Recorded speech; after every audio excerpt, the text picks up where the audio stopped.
G'day, guys, and welcome back to Comics to Movies and More. I'm your host, Sean Keenan, and as always, we've got Stephen here with me, my co-host, and we've got a special guest as well who's going to talk about his amazing series Seasons.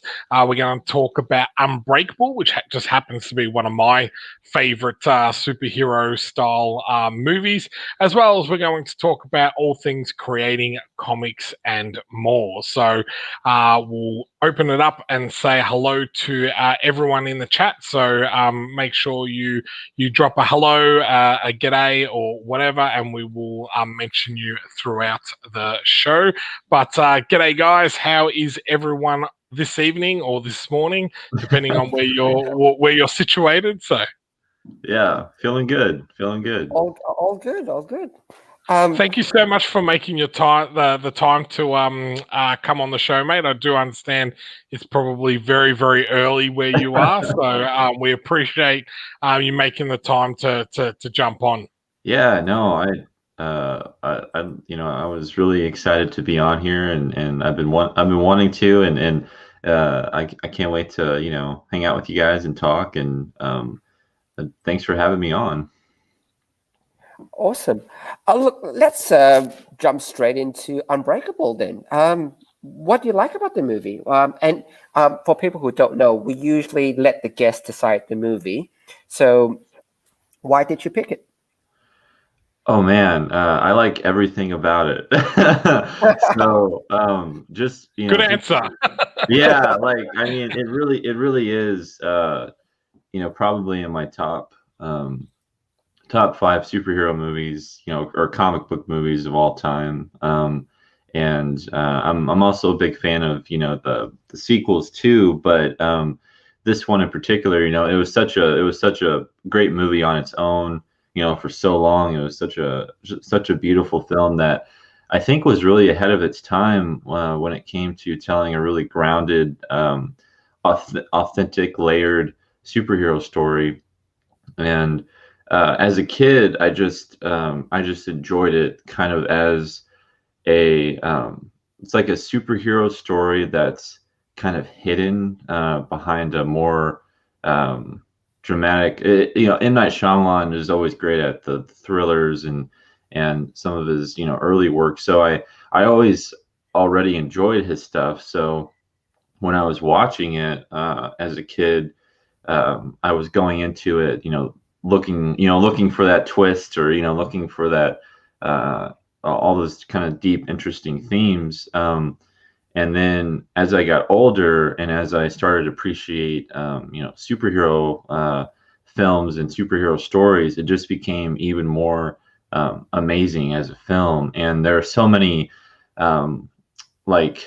tropes and things that we kind of take for granted in superhero stories that he uses in such a interesting way, and it's so it just feels so authentic and real, and he uses all of the there's some of the really cool things that the way superhero stories with the alliteration with David Dunn's name, the DD, and then the idea that you have this one character who's the polar opposite of the other character, and they're destined to be against each other.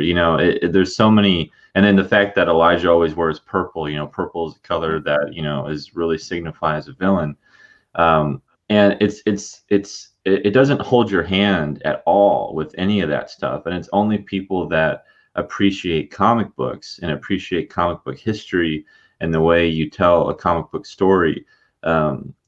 You're the ones who get it. I think a lot of people, of course, probably watch the movie and they think it's maybe a little too slow, a slow burn, and all this stuff. But to me, everything is so intentionally the way it is, and it's crazy because it really is, I think, such a tribute to comics and such a tribute to superheroes that I don't know if there's anything that quite compares to it, and how sincere it is as a love letter to the medium. Oh, I agree. I love Wow. the meta commentary that gets put onto it, especially Yeah. when you describe because I didn't get a lot when I first watched this. This was the first big movie after Sixth Sense for the director as well.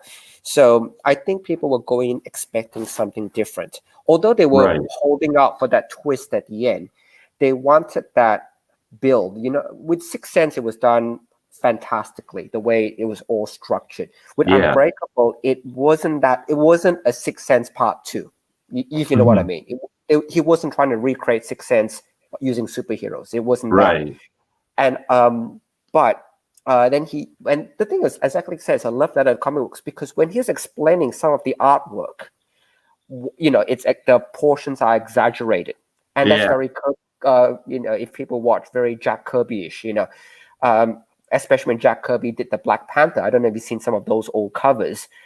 It's not a case of, oh man, no normal person can stretch that way. Guess what? I don't really want a normal person to stretch that way. I want it because it dynamically fills the frame and it draws attention to where Kirby wants you to put his attention to, to the fist, or, to eye leaping out at you. And to actually see that discussed in a movie, I didn't get it the first. To be really fair, didn't get it the first time. The first time I thought exactly the same as you. Oh man, can something happen? Yeah. But when I watched it back a couple of years later, it was, especially when you start creating comic books yourself, and I know you're a creator as well. You can start to appreciate some of the things that gets explained, because it starts to make sense why you have a panel the way it is and how to use paneling.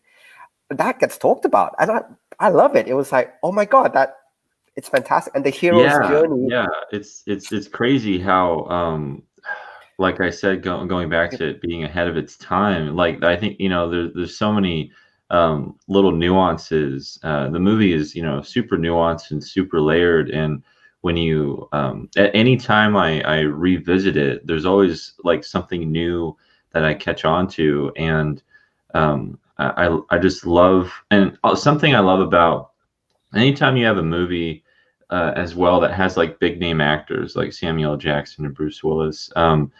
Sometimes when you watch a film, all you can think about is the actor, or you're like, oh, that's Samuel L. Jackson, or that's Bruce Willis, and it kind of takes you out of the film.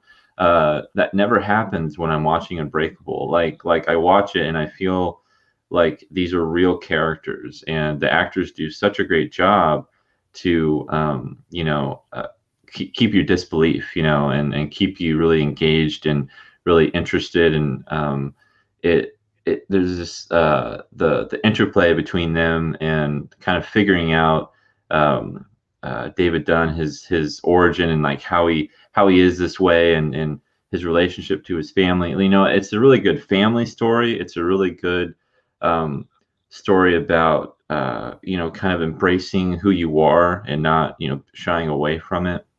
And it's also, at the same time, it's a superhero origin story. It's a supervillain origin story, and it's just crazy how that came into be. And I remember the time that I got it, like when I finally watched it, and I was kind of intellectually capable of absorbing most of what was in there. By the time I got to the end, I was just like my mind did feel like it was blown, because I noticed so many more things that I hadn't thought about before. And going back to the paneling, there's so many great shots in the movie, and you can tell that M. Night Shyamalan, grew up with comics, and he like lived and breathed this stuff. And it's weird how this was his next film after Sixth Sense, because like you were saying, I don't think people expected it, and I think he kind of threw a curveball. And I can only imagine, if he would have waited a few years, maybe after the first few like Spider-Man films and X-Men films, if it would have gotten, more notoriety, if people would have like maybe understood it more. But it was really kind of at the forefront of the whole wave of everything. And of course, I think that's why he came back with Split and Glass, but and I don't blame him for that either, because that was such a interesting thing to do that was really unexpected and unpredictable. But as its own, I think Unbreakable really stands on its own. Yeah, your first answer is the best answer to any question about a film I've heard on the show to date. So I wanted to say that off the bat. But I agree with everything you said, because this has been one of my favorite movies. I am a big fan of M. Night myself. I like a lot of the films that everyone kind of has bagged or anything, and I think it does come from two places. A lot of people go to the movies to be entertained, and there are a lot of people that don't want to think. And that's okay. Like, there's the Fast and the Furious. I enjoy that just as much as I do Unbreakable, but it is a no thinking movie, totally over the top, just full on action. There's a good guy, a bad guy, punch him in the face, that's it. Where Unbreakable is so subtle. As you were saying, there's such a great slow burn. It's an origin story of both the hero and the villain at the same time, which is usually not done in the way that it was done in Unbreakable. Usually, it's an accident or something like that, or a crossing of paths or something. So to have two unique stories kind of come together rather than them hit each other and their parts kind of separate from there, it was really disappointing to see how much flack this movie really got, and probably was the reason why it took so long for like Split and Glass to kind of come out. And I was reading an article that when he was doing Split, he hadn't told anyone that it was based in the same universe, and that he'd spoken directly to Bruce Willis to come in and shoot that scene. So actually no one knew about that scene until the very end of filming, and that was actually done after all the other filming. So they'd done all the editing, all that, and then that was shot after the fact, which I thought was another quite a clever thing. But I just feel that that's one part where people kind of don't, they don't want to have to think about a movie, and this is quite a movie that gets you thinking about things, makes you believe, makes you disbelieve, makes you believe again, and then leaves you kind of hanging, going, well, is he? Isn't he? Is he? Isn't he? I'm not quite sure, depending on what you want to believe.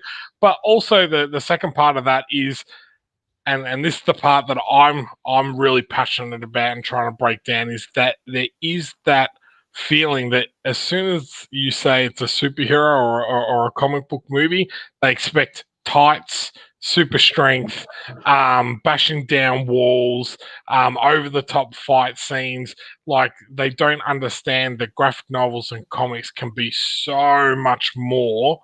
And I think Unbreakable, as I said, is way ahead of its time, because it showed an audience what a comic or what a graphic novel could be like far before any of these other movies had kind of come out. So that's why I really love this one, and it was nice to have you pick this. I went back and always watch the movies that people pick prior to the show, and it was really nice to go back and watch this one. I haven't watched it for a while, but I have to get it on Blu-ray now, because I played it on my DVD. I've got a nice cinema room here, and it just did not look the same with DVD format. So thankfully I do have it on Blu-ray, and I kind of wish they would re-release it on a more like a deluxe format, maybe like a steelbook or something like that, because I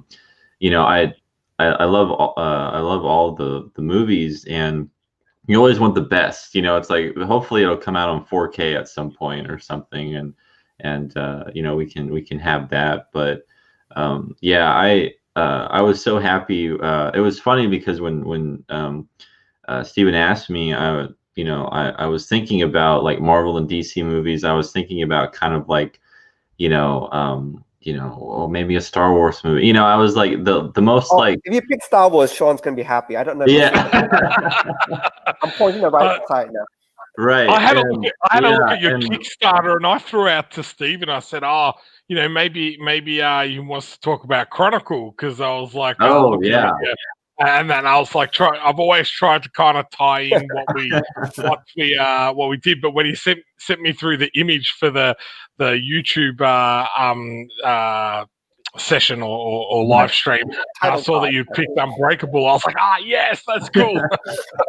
Yeah, like I was looking at my movie shelf, and I saw it there, and I thought, this movie does not get talked about enough, and even if it gets talked about, it probably is in the light of like, that was a little disappointing, and to me, it's never been that way. Like, I mean, besides like, being younger and wanting more action and wanting more like, spectacle on the screen when I was younger, that's just because, I watched, the earlier superhero films, and they had all that.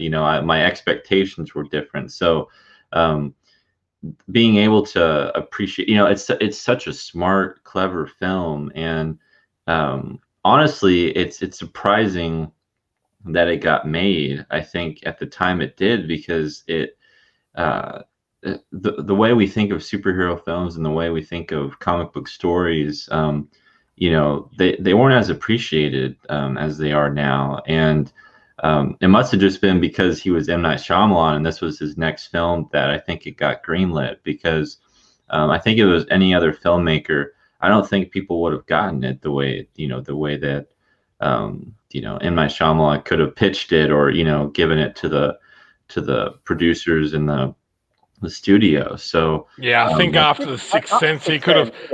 He could have asked for anything. He could have. Right, and I think that's a reason why he picked this. Because I think he knew too that this is my one shot to like give my love letter to comics, and how could I do this? And I've actually been disappointed that, and I don't think they ever did, but I've always wanted like a graphic novel like adaptation, or like, if it would be really cool if they would put these 3 films, or at least Unbreakable, like in a graphic novel format, just because I think it would be really interesting to see how it would look, storyboarded, and how I think a lot of the movie was filmed intentionally that way, like a comic, with the direction and some of the scenes, how they play out. And like that first scene where after the train, or the train crash, and David Dunn's sitting there, and they're telling him like, there's not a scratch on him, and in the background, or in the reflection of the mirror, there's that dead body where the blood, they're like working on, and the blood keeps I guess you could say, just expanding on the body. It's like I could see that on a page, and I could see the time movement, with each panel. And I think that would be really cool to see how they would interpret the film as a graphic novel. I'm going to hold you to that point, because what I love is when you can actually use comic books panels beyond, because there's certain things you can do with a comic book medium that you can't do in film. Yeah. So the best part about it is where, and I absolutely hate, and when people just say, comic books are just a storyboard for a movie. That's, you're not exploring the medium. Because what I've seen some really good paneling would be, you see, like exactly like you mentioned, if you can get the blood flow, so it's a small trickle on the initial panels, and you cross the panels to become more or heavier flow, and then at the bottom of the page you have it pull the blood. That's really, really subtle, and it's using the medium to the best of his ability.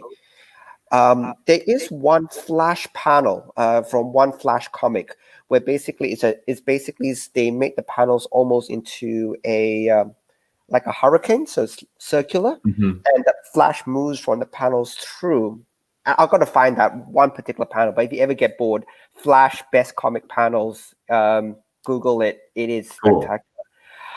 We have hit the 20-minute mark, so before we jump to seasons, just want to do a shout out to Talos of Sparta. Do you want to bring the page up, Sean? Do you have it available?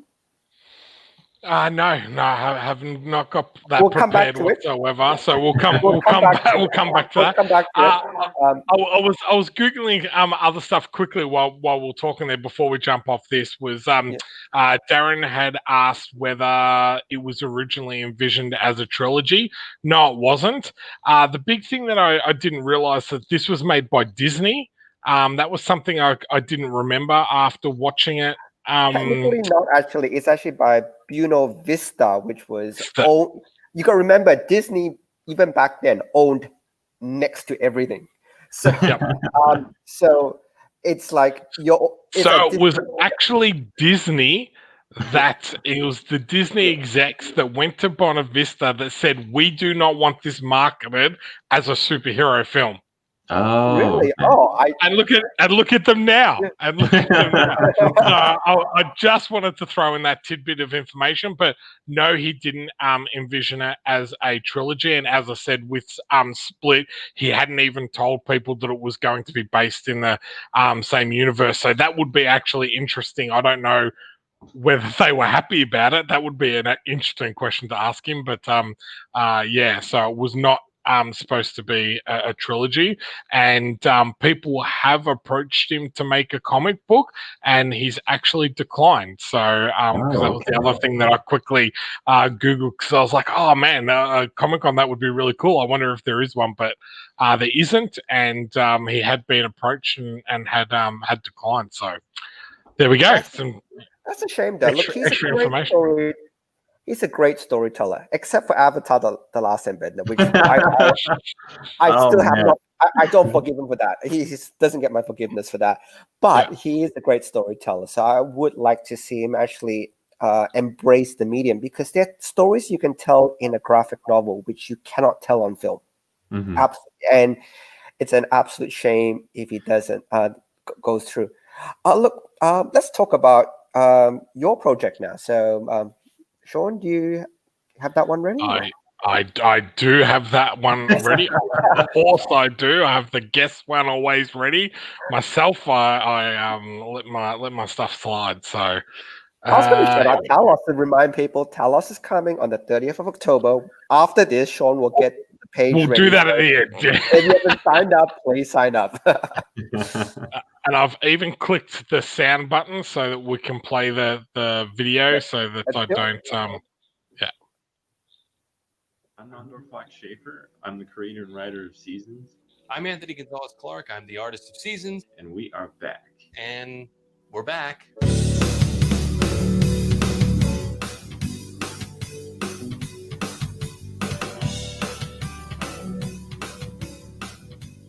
Seasons Volume 2 Summer is the second in the planned 4-volume graphic novel series. The story will pick up right after the events of Seasons Volume 1 Spring, continuing the extraordinary one-year journey of Fletcher. In summer, Fletcher will have to cope with the life-altering events of spring and attempt to find his footing as a new man in this unpredictable world. Now homeless and in need of answers, he befriends a mysterious figure who also manifests supernatural abilities, and they embark together on a trek across America that will bring them face to face against the literal forces of nature. Where spring took Fletcher to the pit of inner turmoil, summer will drag him through the wilderness of outer antagonism where he has no control, only the will to surrender. Anthony and I began Seasons as a webcomic in 2016, and 2 years later we launched a successful Kickstarter campaign for the very first volume. Now we're back to bring Seasons Volume 2 Summer to its fans, and we couldn't be more excited. More than anything, Seasons is about embracing change, and Anthony and I have undergone dramatic changes since the first campaign. I got a new job. I moved into a new place. I met someone really special to me. And Anthony had a baby. The one constant in all of this has been Seasons and our drive to get this series made. And it's only because of you guys that we can do this. So please back this Kickstarter today and and share it with all your friends and family, and let's make something truly incredible together. Thank you.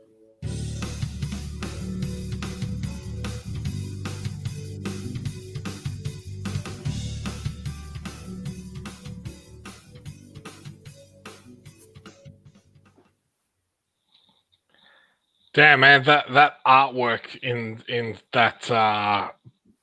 that book is just absolutely beautiful. So, but we'll let you talk about Seasons. What is Seasons? What is the story about? What are the main characters? And we'll then open it up to people to ask you any questions about it as we while I scroll through and have a look through the Kickstarter page as well. Yeah. I'll jump on ahead. I've read the first seasons already because I think I've read the first PDF. I think you've answered this for me once, but I'm always like, what was your inspiration behind this? Yeah, I know the answer already, but I think a lot of people don't know it. No. You're supposed to let him speak first, mate. Come on. Hey, if you want, just the signal.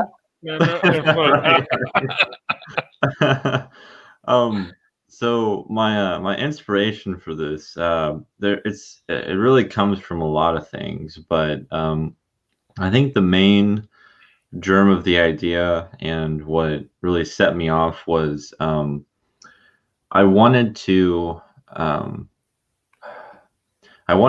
really send a message, and I think with any great story, and anything you want to really resonate with people, you kind of have to have what are you trying to say? And that was the question I was kind of asking myself when I was developing the story. Like, what's the point of it? What are the themes? What's the main theme? And what am I trying to say with this?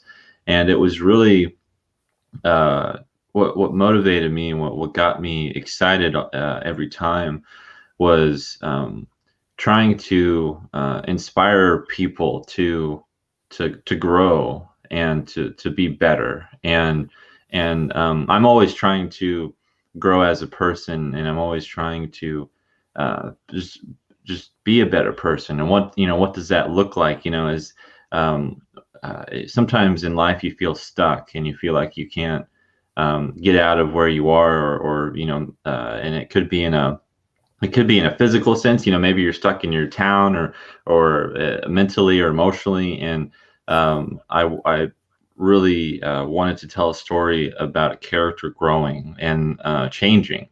And so Seasons is all about change. That's really the main theme when it comes down to it. And that's really kind of the heart of the idea. And then the exciting part of the idea for me that made me think that this could actually work, and it's kind of window dressing it a bit, was the idea where, I've grown up with comics and superheroes all my life. And, when you get, acquainted with the superhero, you really kind of, know who they are, and their power set. Of course, we know what Superman can do. We know what Wolverine can do. We know what all these characters can do. They've been solidified as that character. And we always hate it when, someone takes the character and they're like, well, that's not Superman, or that's not, that character. And they how we put it, he's being written out of character, and all these things. And so that bugs us as people that have grown up with these superheroes. So I wanted to make a character where that was the point of someone changing and someone growing, and that's reflected in his ability to for his powers to change and to alter with each passing season. So I wanted to make a character that his powers would change, and I thought, well, how would that make sense? How to make sense of that. And then I started thinking of the seasons of the year and how all of us are in a constant state of change. And, life itself, the world is revolving, it's like everything is moving. Everything is always kind of in flux. And so I kind of wanted to embrace all of that and try to tell that in a cohesive, comprehensible story. and that's really where Seasons came about. And you know, I was able to structure it in a way where it would be 4 volumes, and with each volume, it's a different story, but it's in a larger framework. So there's definitely a larger story being told, but you can read each one and get, you know, a beginning, middle, and end with each book. But you'll get a lot more out of it if you've read volume 1, and you know, if you keep with the series. Just on the seasons itself, like and again, this is my reading of it. When I think with spring, there is a lot of sadness in spring, and I note as well that I don't know how much of yourself you put into the characters, but I haven't read the middle one, the summer yet. But is it and I know your life, as you mentioned, you know, a lot of good things have happened in your life in the last 2 years since you made this. Right. Has that little bit of more hope or happiness made its way into the book? Or do you write yourself into, when you write stories like this, is that your emotion? If you're in a happy place, do you bring that happiness into your work? Well, I really do.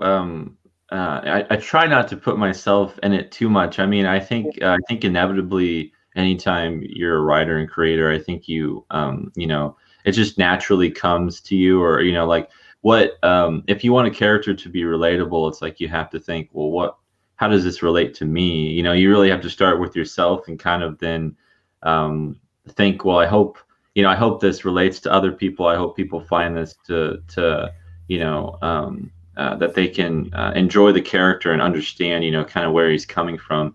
But I really thought of the story and the character, and you know, trying to if I wanted to write a character that was developing and that was growing into the person he was meant to be, you know, you really had to start at a place of I think absolute kind of staleness and sadness. Like, you want to see this, you want to root for this character, you want to see him become happier, and you want him to find his purpose and kind of find his meaning.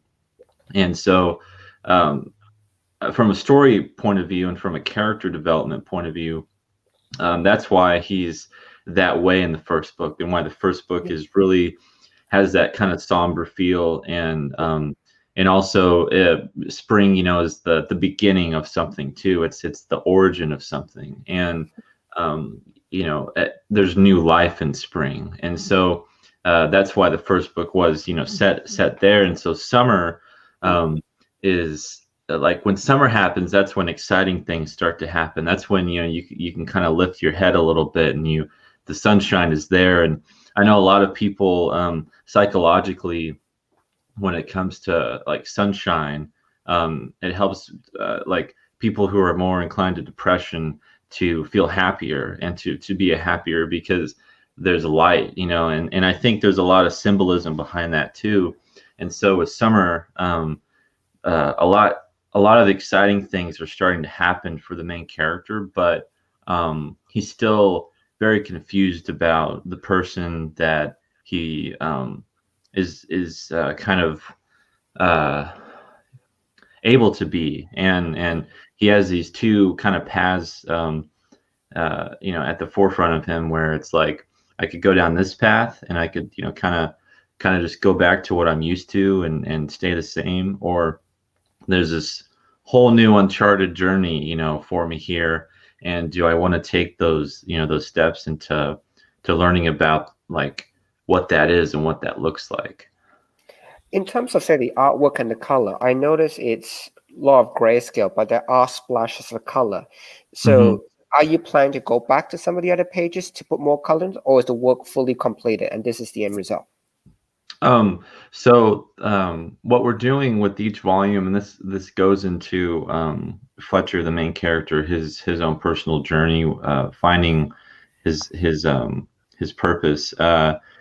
We wanted to add color where it was most meaningful for him and for the story, and it really is kind of the play on words of, like, you know, bringing color back in your life, because everything is, you know, black and white and really raw, and I'm a big fan of The Crow, James LeBar's The Crow, and I love that book, and that was the reason why we kind of went the black and white route, and also because I wanted everything to feel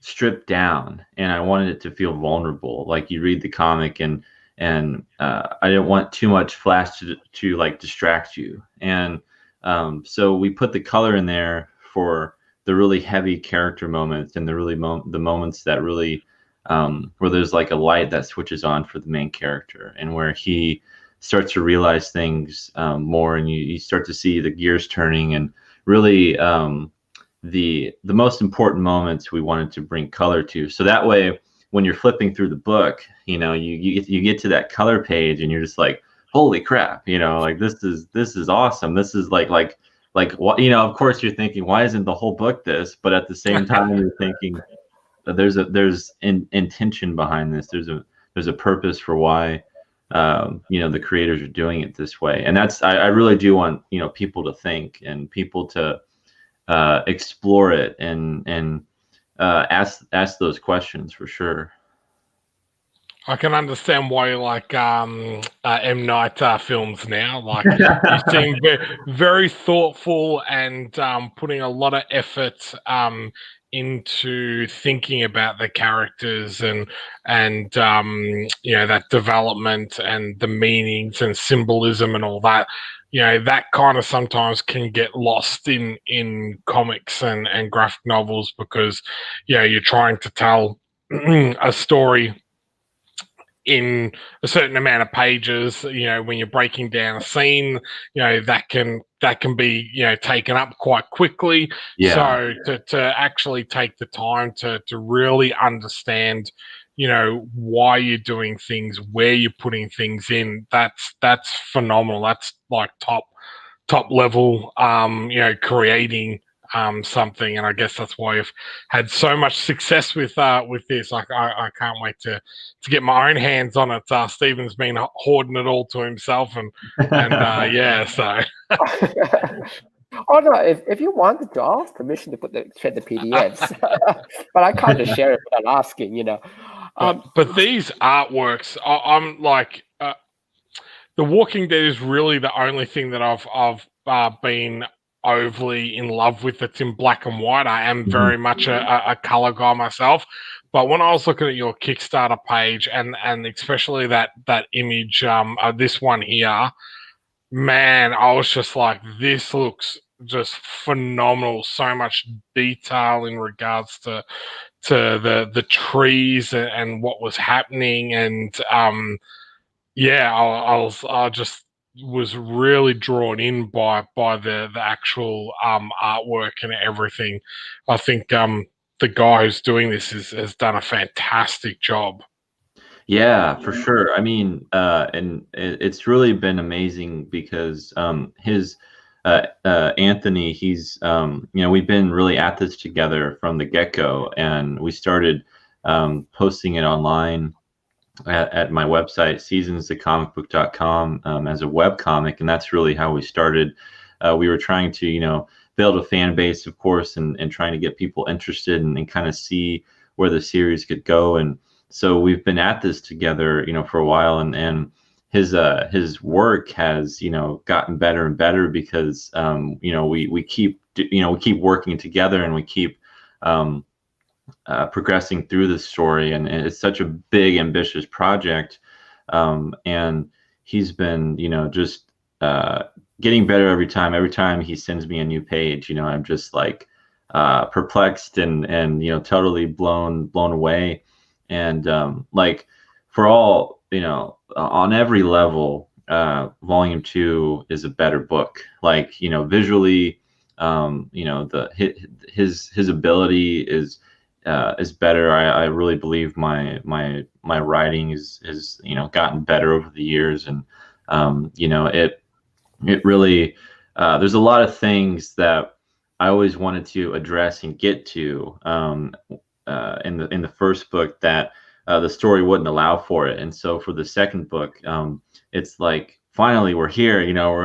We're at The Empire Strikes Back. I mean, it's like we're things are happening, things are changing and moving, and you see a lot of development and a lot of interesting new characters come into play, and you can see the story start to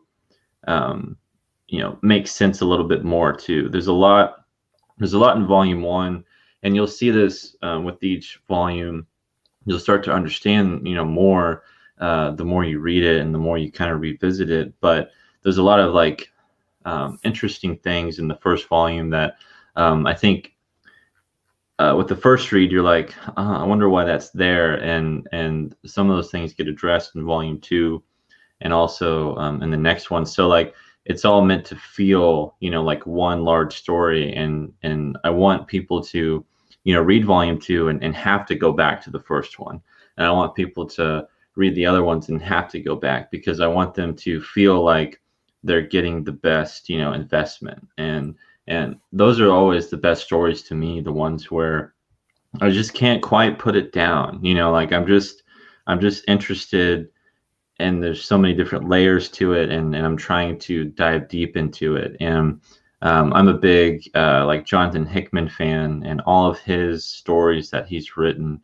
his Fantastic Four run, the stuff he did with East of West, and really everything that he does, he usually, it's usually like a 2 to 5 year story, like when you think about it, and it's all there's always this progression, and there's always this satisfying conclusion that by the time you get to the end, you're like, oh, that's what all that stuff was about in the beginning. And to me, those are always the most fulfilling stories. Until they retcon it and it's back to the start, and that's mainstream comics, Oh, But you have to destroy all that. That's the one thing I have to say that I really enjoy about Stephen's writing myself as well, is that thought that he puts into certain parts of a story that he actually says to me. He goes, I actually want the person to go back and go, well, why was that not explained here and that, and then go back and reread it and go, that's why, type of thing, where I like to explain everything, and I guess that's because I'm a logical person. And the feedback, I'm like, you don't need to explain that. You don't need to tell them that this is doing this and this. That's there is a little bit of imagination there as well. But that is one thing that I do, as I said, enjoy about Stephen's writing as well. So so how many books do you have out at the moment, and how many books is in? I'm guessing there's 4 because seasons, right. but is it and how many pages and that type of stuff is the book? For sure. So so this is volume 2. So we have volume 1 spring that's out, and that's a hardcover, over 120 pages, and that's what volume 2 will be too. It'll be a hardcover.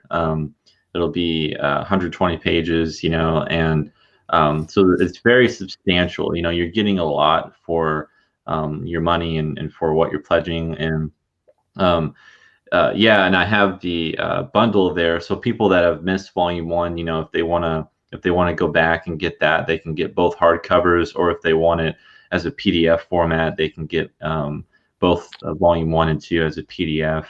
So you can get both hardcovers for $40. Yes. That's mate, 250 pages all up, isn't it? Give or take. Sorry.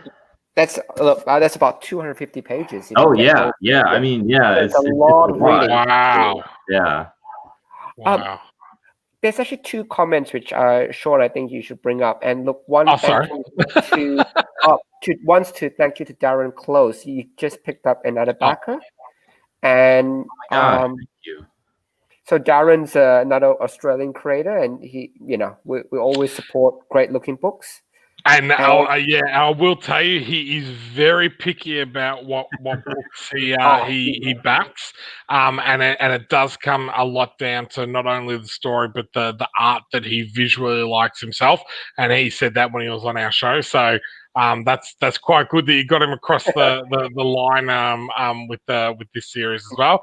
And Moira is a fantastic supporter of a lot of creators and everything as well. So she's just backed as well, mate. So we've got a couple of extra backers there. So thank you so much, guys. That's amazing. I can't thank you enough.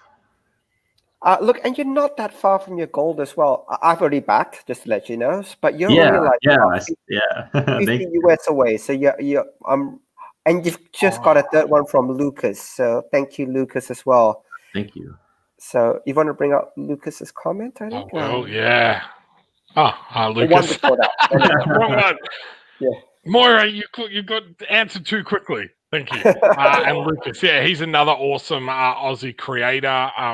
So he's been on the show as well. So the good thing about the show is we've got a bunch of other creators as well as a really good audience of people that support creators, which is fantastic. But I'll be having a sticky nose at the original page. Do we get to choose which page we like if we like it? For sure. Like for someone who chooses the original page tier, I'll send them options, and they can choose which one that they want. And it really is a kind of a steal for that one, because you get an original page and then you get all the other stuff before it. So you get your name in there, you get drawn into the story, you get the hardcover, and you get an original sketch. And so it really is the cream of the crop tier. I don't know if you've noticed, you're funded now. Let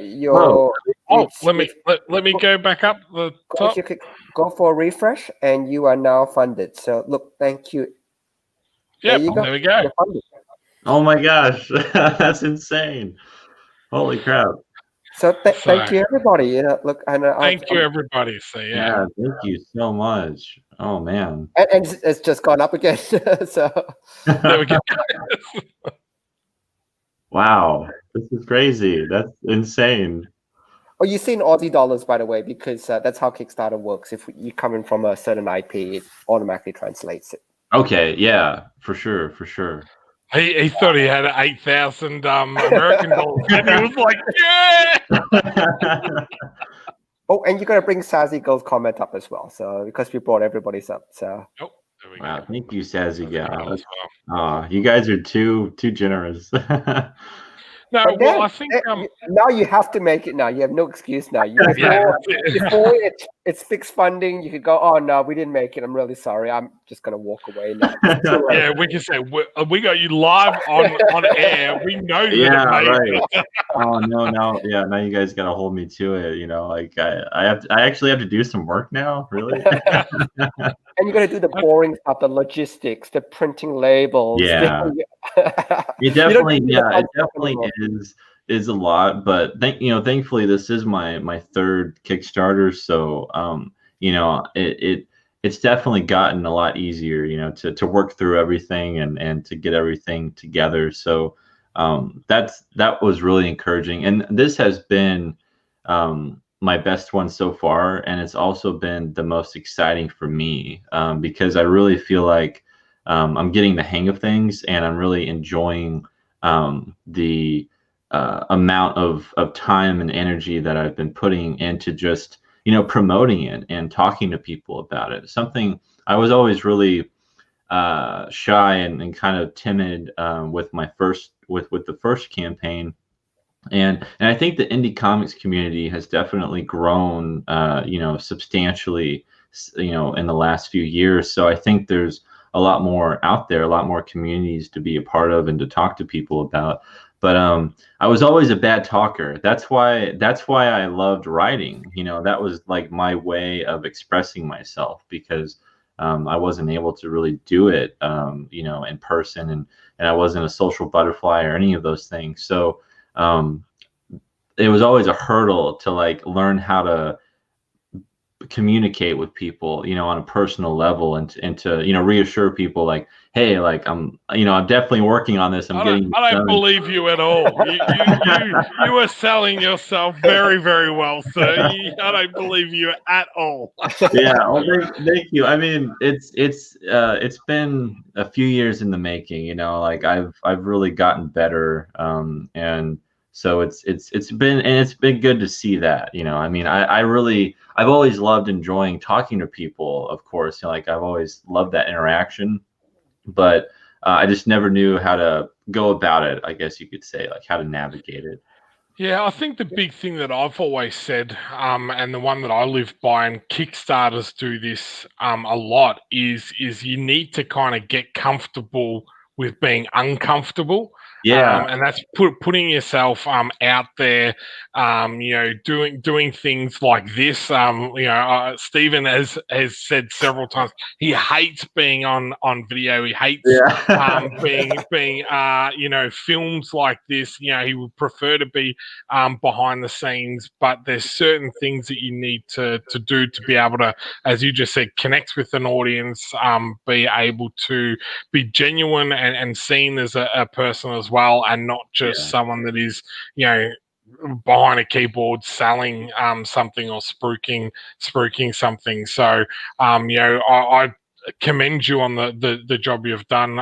Your book looks absolutely amazing. It looks really professional, really beautiful, and thank you to everyone that has shown support so far. So, but Stephen, you before we go on to the next part, does anyone have any questions about the series, or do they want him to give away any secret details that we're not supposed to know about, or anything like that? If you've got a question, chuck it in the chat.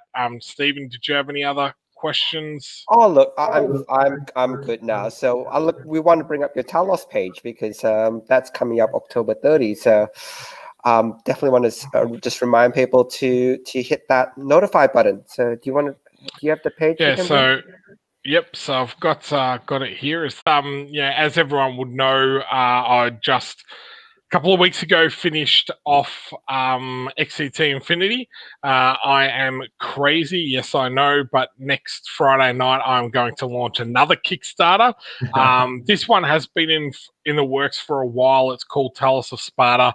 It is an alternate history book where Sparta has become the powerhouse of what we call Europe after defeating Rome, and they have decided not to conquest the rest of humanity like Rome did. So it let all the native tribes thrive. So the story is based around one character called Talos, who's sent on a mission by a mythical priestess after his father is killed. So it's plenty of action, but it's just an alternate take on history. I've always been a fan of mythology. So that'll be launching next Friday night. We're going to do a 1 hour live show at 8 p.m. Australian Eastern Standard Time.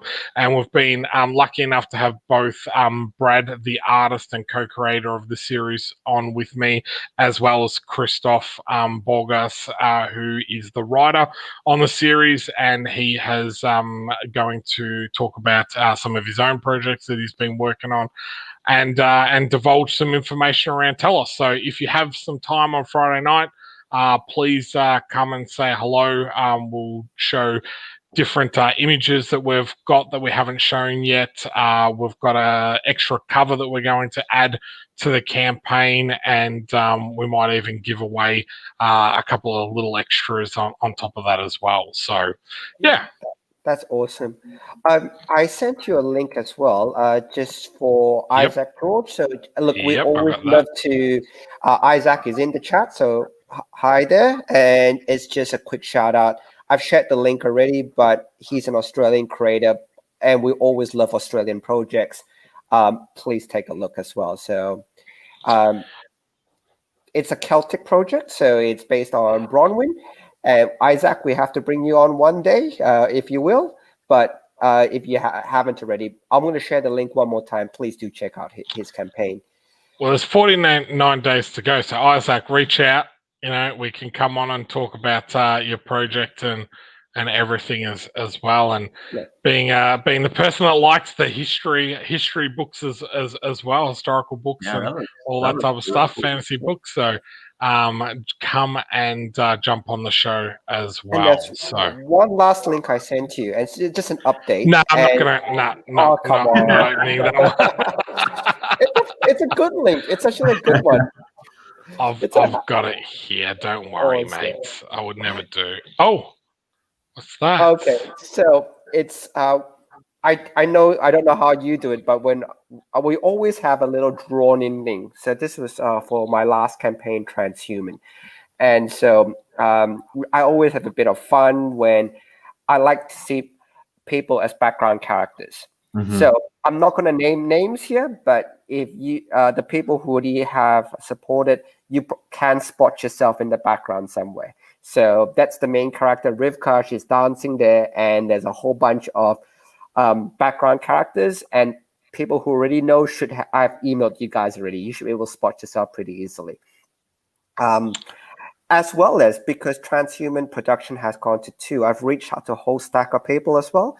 And I'm really hoping to draw more people into the background. It's just a bit of fun I do, and I think people get a kick out of it. The funniest comment I ever got was somebody who actually says, "Oh my God, that guy is so cute. I wish he was real." And I was going, actually, would you like to? So Like, yeah, probably the funniest comment I ever got. That my background characters are usually real people, so I'm glad for people who do take part in the fun, and I'll do my best to draw people in as we can.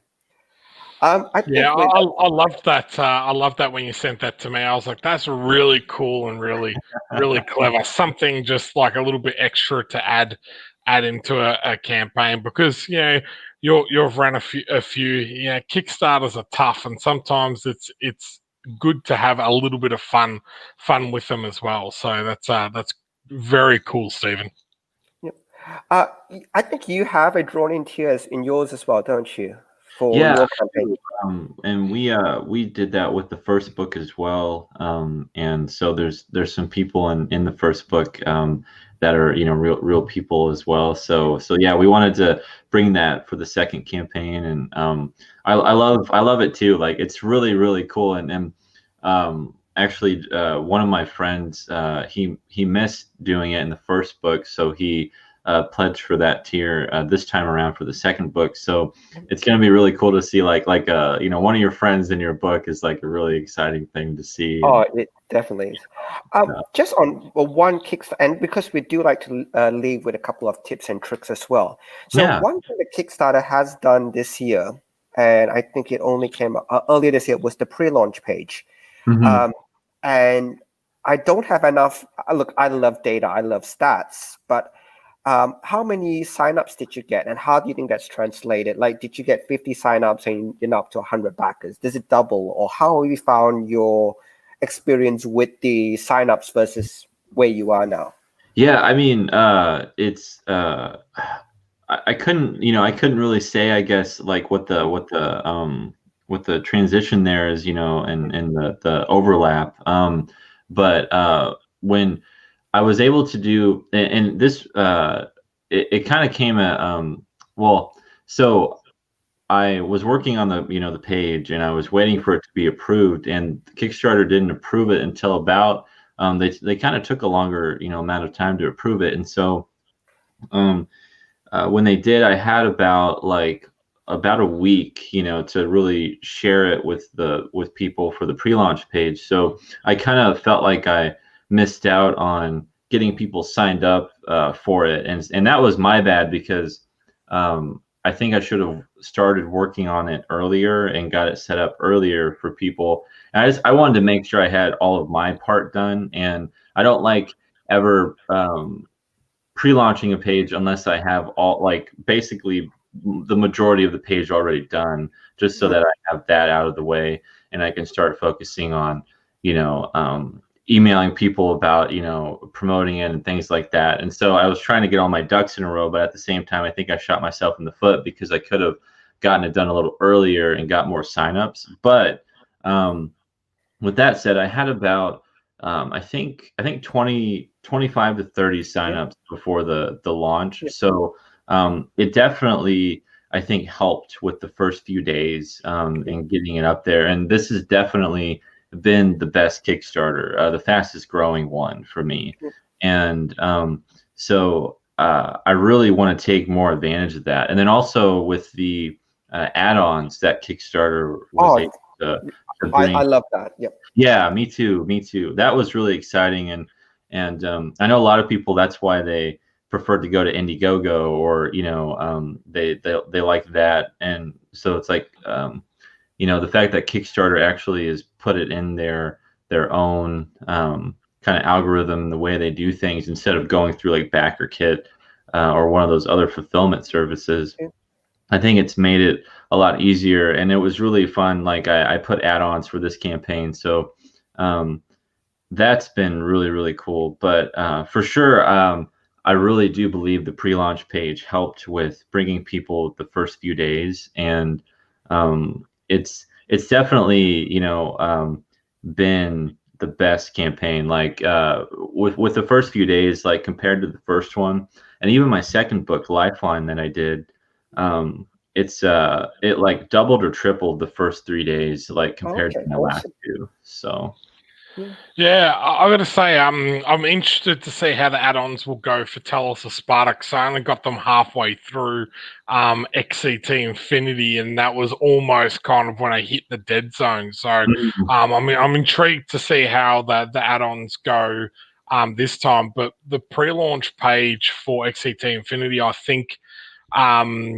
It did not too bad. We got plenty of people on it, but my conversion rate ended up about the same as my previous campaigns. But I feel that with Telos being not a crossover, not something that's trying to cater to several different markets, that this might do a little bit better. So I might keep track of that, and then let everyone know how it went on this campaign as well, so that they can gauge as well. So, and we know Stephen loves his Google Analytics and everything like that. So he's data centric. So yeah.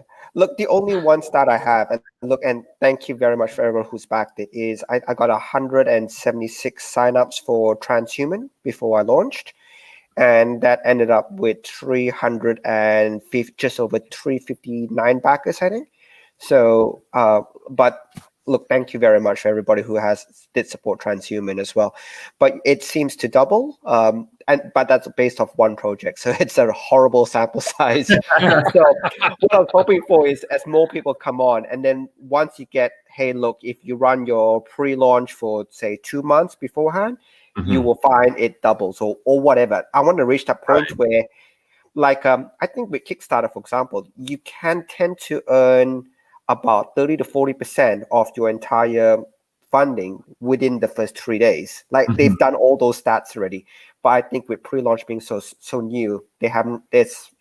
Your guess is factored that in yet, and I think that's right. And it was really interesting because coming into this Kickstarter, with the add-ons and then the pre-launch page, there was a lot of new tools and new toys to play with that I hadn't done before with my previous 2 campaigns. So I felt like I was catching up a little bit, because I was like, oh, this is new, this is different, and I wanted to see how it would work. And I definitely know with my next campaign, I'm going to embrace and kind of start a little earlier to get everything ready, and for the pre-launch page for sure, because I think that's an excellent way to remind people. And it's almost like, it's basically like having another newsletter or something for people, and I think I'm really glad they put that in there, because I think the link stays the same as well. So your pre-launch link for creators who are in the comments as well, the pre-launch link stays the same as your live link. Which what that means is, whatever promotion you do for the last, let's say you spend 3 months on the pre-launch. So you get your pre-launch, you do just enough the project, you put the banner image in, and you start the pre-launch page. And say you run it for 3 months before you launch live, the link stays the same. So where you've shared the link for the last 3 months, if somebody comes across an old link of yours, it is still the same link as the one Yeah, that went live. that's gold. That is absolutely gold because, especially I've noticed lately with Facebook algorithms. Again, I've had a few friends that have seen posts from several days ago, and I've just now kept an eye on it, and I'm seeing a lot of my friends post 2 or 3 days after they've actually post, which I find super weird. But yeah, Facebook does some interesting things. So yeah. Okay, I think we've crossed our time. Look, thank you so much for being on. I'm done, and look, I'm rude, but thank you so much. I got to ask a lot of stuff which I wanted to. Sean, Nando, pass it to you And guys. where else can they find you? Yeah, so I'm really kind of everywhere. On Facebook, Nandor Shaffer, just what my name's displayed there. I'm on Instagram. It's at Nandor F Shaffer, and then also Twitter at Nandor Fox. And then my website for Seasons is seasonsthecomicbook.com, and people can go on there and they can read the first volume for free, and they can read some of volume 2 for free on the website as well. And I update it semi-regularly with blog posts and to like keep everyone updated there. But yeah, like if anyone has any questions or if they just want to keep following me, like definitely follow me on Instagram or Twitter and friend me on Facebook, and I'll be happy to talk with anyone. Awesome. Well, thanks again for making your time available for us. We really appreciate it. You guys. I mean, I really do believe because of being on here, like we got funded, and it's because of you guys and the people. Oh, that's not because of it. It's because of the great people in the chat. It's like, look, they are the best supporters here. Yeah. And look, we always thank the people who come on every week on the chat, the guests like you guys, because we're useless here. Me and Sean, we're useless. It's the great people on the chat. Yeah, you're giving people a platform, and that's really important, and I really appreciate that. And I love streaming with people, and I love the people in the chat, and thank everyone for backing. Like you made my year. Like this is amazing, and I can't. I'm speechless right now. Like this is so exciting. Well, when the seasons change again, mate, you're more than welcome to come back on. Hey, guys, thank you so much. And thank you to everyone that came on the chat. We appreciate your support. As a creator, we know how difficult it is, but everyone's doing it tough this year. So we do appreciate your support even more during these times. So thank you very much to an amazing show. Thank you, Stephen. Thank you, Nandor. And everyone have a fantastic night. See ya. See you guys.